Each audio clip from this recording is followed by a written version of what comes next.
আকাশ তুমি মেঘলা কেন? বগলো তোমায় কে? রোদের সঙ্গে আজ কি তোমার ঝগড়া হয়েছে? তা না হলে সকাল থেকে কাঁদছো কেন এত? তোমারও কি মনটা খারাপ ঠিক আমারও মতো? না না, কারোর মন খারাপ না।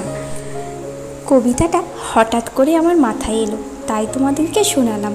কবিতাটা কেমন বললাম কিন্তু কমেন্ট বক্সে আমাকে জানিও। আজ রান্না পূজা, তাই সকাল থেকে কাজের মেলা।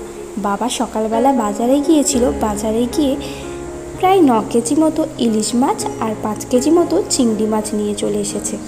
এবছর রান্না পূজাতে সকাল সকালই মাছটা নিয়ে এসেছে, না তো অন্য অন্য বছর সন্ধ্যার পরেই মাছ আসে আমাদের বাড়িতে।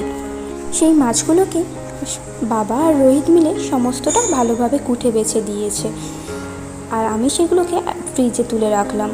রেখে চলে এসেছি ঘরের বিছানাটা গুছাতে, কারণ আজকে এই চাদরটা আগের দিন ফ্লিপকার্টে অর্ডার দিয়েছিলাম আর কালকে চলে এসেছে। আজকে দেখো বিছানায় পেতে দিয়েছি, কেমন লাগছে অবশ্যই কিন্তু জানিও।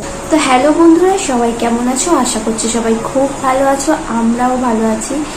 তবে আজকে রান্না পূজা, আজকে ব্লগটা অনেক মজাদার হতে চলেছে। আজকে আমাদের বাড়ির কী কী নিয়ম মেনে আমাদের রান্না পূজা হয় সেইগুলো তোমাদের সঙ্গে শেয়ার করব, তো তোমরা ভিডিওটা দেখতে থাকো। আজকে সকাল থেকে প্রচণ্ড পরিমাণে বৃষ্টি হয়ে যাচ্ছে। এখন ঘড়িতে বাজে 3:30। এখন মোটামুটি একটু আকাশটা, বৃষ্টিটা থেমেছে আর মাঝে মাঝে একটু একটু রোদ দিচ্ছে। যদি চলো ভিডিওটা তোমরা দেখতে থাকো। দেখতেই পাচ্ছ সবজির দোকান খুলে বসেছি।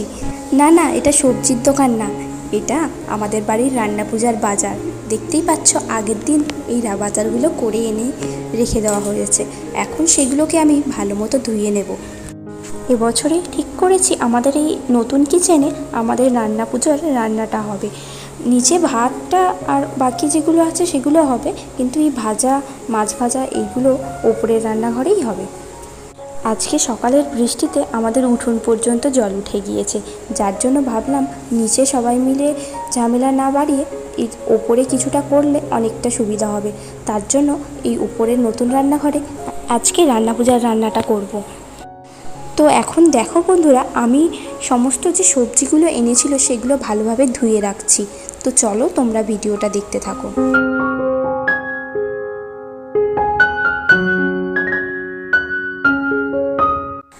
তো বন্ধুরা, আমার সমস্ত সবজি ধোয়া হয়ে গিয়েছে, এখন সেগুলোকে জল ঝরতে রেখে দিয়েছি। তো দেখতেই পাচ্ছ এখানে অনেক ধরনের সবজি আছে, যেমন পটল, কুমড়ো, বাঁধাকপি, কলা, বেগুন, চিচিঙ্গে, বটবটি, কড়াই, এখানে অনেক ধরনের সবজি আছে। এই সমস্ত সবজি আমাদের রান্না পূজায় রান্না করতে হয়।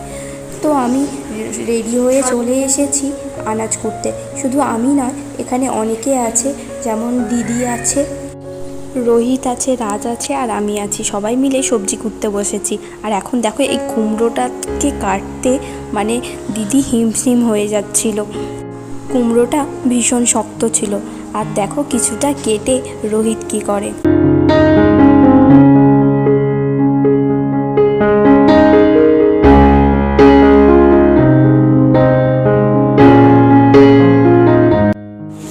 তো বন্ধুরা, আমরা সবাই মিলে কাজ করছি আর সমস্ত এক একটা খুঁটিনাটি বিষয় নিয়ে হাসাহাসি করছি। এইভাবে কিন্তু মজা করে কাজ করলে কাজের কথা মালুমই হয় না, আর কখন যে তোমার কাজ হয়ে যাবে তুমি সেটা বুঝতেও পারবে না। তো দেখতেই পাচ্ছ আমাদের এখানে সমস্ত সবজি কাটা হয়ে গিয়েছে। তো বন্ধুরা, এখন ঘড়িতে বাজে সন্ধ্যা 8টা, আর এখন আমাদের সমস্ত সবজি কাটাকুটি হয়ে গিয়েছে। আর এইগুলোকে কলা পাতায় এইভাবে সাজিয়ে রেখেছি। তোমাদের কেমন লাগছে সমস্ত বিষয়টা অবশ্যই কিন্তু আমাদেরকে জানিও।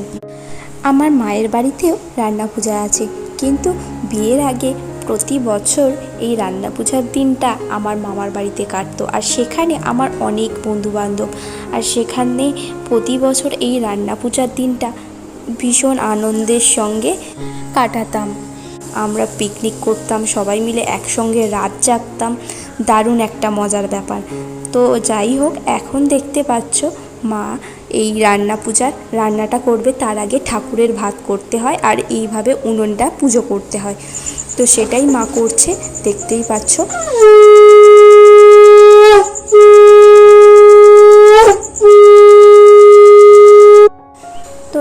সবার আগে মালসায় আতপ চাল দিয়ে ঠাকুরের ভাত হচ্ছে, আর ওই পারে হাঁড়িতে হচ্ছে পায়েস। এটাই নিয়ম যে আগে সব রান্নার আগেই ঠাকুরের ভাতটা রান্না করতে হবে, তারপরে তুমি অন্য রান্না করতে পারবে। তো দেখলে মা প্রথমে পুজোটা করে নিল, এখন এই পাতার জাল দিয়ে উনুনটা ধরিয়ে নিচ্ছে। এই পাতার জালে এই মালসার ভাত রান্না হবে, এটাই আর কি নিয়ম। তো যাই হোক, ওদিকে মায়ের মালসার ভাত রান্না হয়ে গিয়েছে, আর এখন আমাদের এই ওপরের গ্যাসের রান্নাঘরে হচ্ছে মাছ ভাজা। এখন বাপনদা বসেছে, সেই মাছগুলো ভাজছে একে একে। কয়েকটা ইলিশ মাছ ভাজা হয়ে গিয়েছে, আর বাবা সন্ধ্যাবেলা নিয়ে এসেছিল 3 কেজি ওজনের কাতলা মাছ, সেটাও রান্না হবে। এখন আমার মাম্মাম দেখতে পাচ্ছ ওরা রান্না করছে, আর ও সমানে বসে বসে পুরো বিষয়টা দেখছে। এখন ঘড়িতে বাজে রাত 1টা মতো। দেখতেই পাচ্ছ আমার মাম্মাম এখনও জেগে আছে। ওকে ঘুম পাড়াতে চাইলে ও একটুও ঘুমাচ্ছে না, কারণ সবাই জেগে আছে। ও জেগে জেগে পুরো বিষয়টা আনন্দ করছে সবার সঙ্গে।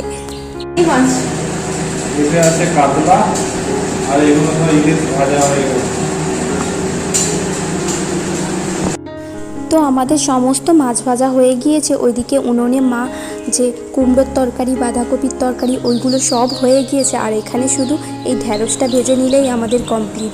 আর দেখতেই পেলে ঢ্যাঁড়সও ভাজা হয়ে গিয়েছে। এখন সমস্ত রান্নাটা ভালোভাবে সাজিয়ে রেখেছি, দেখতেই পাচ্ছ। আর এখন নিয়ম অনুসারে সমস্ত যা রান্না হয়েছে সেই রান্নাগুলো অল্প অল্প করে পূজার জন্য তুলে রাখতে হবে, মানে আগ জিনিসটা তুলে রাখতে হবে।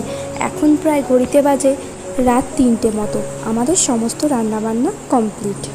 এই রান্না পূজাটা সারা রাত ধরে প্রায় আমাদের বাড়িতে হয়ে থাকে। আমাদের বাড়ি শুধু না, যাদের যাদের এই রান্না পূজা থাকে সবাই কিন্তু এই রাত জেগে রান্নাটা করে থাকে। তো এখানে দেখতেই পাচ্ছ অনেক রকমের আইটেম হয়েছে, আর এখন 3:30 মতো বাজে। দেখতেই পাচ্ছ সবাই খেতে বসে গিয়েছে। আগ জিনিসটা প্রথমে ঠাকুরের জন্য তুলে রাখা হয়েছে, আর এখন যেগুলো আছে সেগুলো সবাইকে খেতে দেওয়া হয়েছে কলা পাতাতে। তো বন্ধুরা, এখন সবাই খেতে বসে গিয়েছে, আর আমার মাম্মামকে ঘুম পাড়িয়ে দিয়েছি। ও প্রায় 3টে পর্যন্ত জেগেছিল, তারপর থেকে ঘ্যান ঘ্যান করতে শুরু করেছে, যার জন্য ওকে ঘুম পাড়িয়ে দিয়েছি। আর এই ভিডিওটা দেখতে পাচ্ছ, এটা কিন্তু পরের দিন সকালে। এই দেখতেই পাচ্ছ ঠাকুর আঁকা হয়েছে প্রত্যেকটা হাঁড়িতে, আর তার সঙ্গে সামলার মালা করে দিতে হয়েছে, কারণ এটাই নিয়ম। সকালবেলা প্রথমে পুজো হবে এই হাঁড়িগুলোর, তারপরে এই যে কলা পাতাগুলো আছে এগুলোর মধ্যে আমাদের যে 7 পুরুষ আছে সেই বংশের 7 পুরুষকে প্রথমে খেতে দিতে হবে। তারপরে কিন্তু যে উনুনগুলোতে রান্না হয়েছে সেই উনুনেও পুজো করতে হবে, তারপরে গিয়ে সবাইকে খেতে দেওয়া হবে। এটাই হচ্ছে নিয়ম। তো বন্ধুরা, উনুন পুজোর যে নিয়মটা সেটা ভিডিওতে দেখানো হয়নি, কারণ পরের দিন পর্যন্ত কারো সেইভাবে এনার্জি ছিল না, কারণ সারা রাত জাগতে হয়েছিল, তার জন্য দেখাতে পারলাম না। তো ভিডিওটা এই পর্যন্তই। আবার দেখা হবে পরের কোনো একটি ভিডিওতে। ততক্ষণে সবাই সুস্থ থেকো এবং ভালো থেকো, আর সবার খেয়াল রেখো। ভিডিওটা যদি ভালো লাগে অবশ্যই লাইক করে দিও, আর অবশ্যই করে কিন্তু ভিডিওটা কেমন হয়েছে আমাকে কমেন্ট বক্সে